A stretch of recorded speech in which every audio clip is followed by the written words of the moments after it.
എൻ്റെ പേര് ഫെമി. ഞാൻ കല്ലേപ്പുള്ളിയിൽ നിന്നാണ് വരുന്നത്. ഞാൻ ടീച്ചറാണ്. പുത്തൂർ GOPSലാണ് പഠിപ്പിക്കുന്നത്. ഞാനിവിടെ വരാനുണ്ടായ കാരണം എൻ്റെ ഒരു ഫ്രണ്ട് കടലിക്കാട് സ്കൂളിൽ പഠിപ്പിക്കുന്ന ഒരു ടീച്ചറാണ്, റീജ ടീച്ചർ. ടീച്ചറുടെ കമ്മൽ കണ്ടിട്ട് ഇഷ്ടം തോന്നിയിട്ട് ചോദിച്ചതാണ്. അപ്പോഴാണ് ഇങ്ങനെ ഒരു ജ്വല്ലറിയുടെ പേര് പറഞ്ഞത്. ഞാൻ വേറെ ജ്വല്ലറിയിൽ സ്ഥിരം പോയിക്കൊണ്ടിരുന്നത്.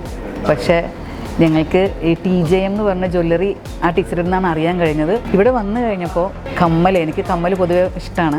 കമ്മലിൻ്റെ ഒരു വലിയൊരു കളക്ഷൻ തന്നെ ഞാൻ കണ്ടു. അതിലത്തെ ഒരു ഇഷ്ടപ്പെട്ട ഒരു ടീച്ചറുടെ കമ്മൽ തന്നെ ഞാൻ എടുത്തത്.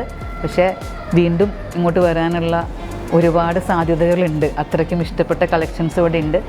ഞാൻ രണ്ടാമതൊരിക്കൽ വന്നു, ഒരു നല്ലൊരു വള വാങ്ങിച്ചു. ഇപ്പോൾ ഞാൻ മൂന്നാമത്തെ പ്രാവശ്യമാണ് ഇവിടെ വരുന്നത്, ഈ ഒരൊറ്റ മാസം തന്നെ. അതിൽ മാല ഒരു ചെറിയൊരു മാലയാണ് ഇപ്പോൾ എടുത്തിരിക്കുന്നത്. അവരുടെ ഇവിടെയുള്ള സ്റ്റാഫിൻ്റെ പെരുമാറ്റവും ഓരോന്ന് കാണിച്ചു തരാനുള്ള അവരുടെ മനസ്സും ഒക്കെ വളരെ നമ്മളെ സ്വാധീനിച്ചിട്ടുണ്ട്. ഇപ്പോൾ വീണ്ടും ഇതിപ്പോൾ പോകുമ്പോൾ തന്നെ അടുത്തത് വാങ്ങിക്കാനുള്ളത് കണ്ടുവച്ചിട്ടാണ് ഞാൻ പോണത്. അത്രയ്ക്ക് എനിക്ക് ഈ ഒരു കടയുടേതും ഇവിടുത്തെ ആളുകളുടെ പെരുമാറ്റവും എല്ലാം അത്ര ഇഷ്ടപ്പെട്ടു. നല്ല കളക്ഷൻസും ഇവിടെ ഉണ്ട്.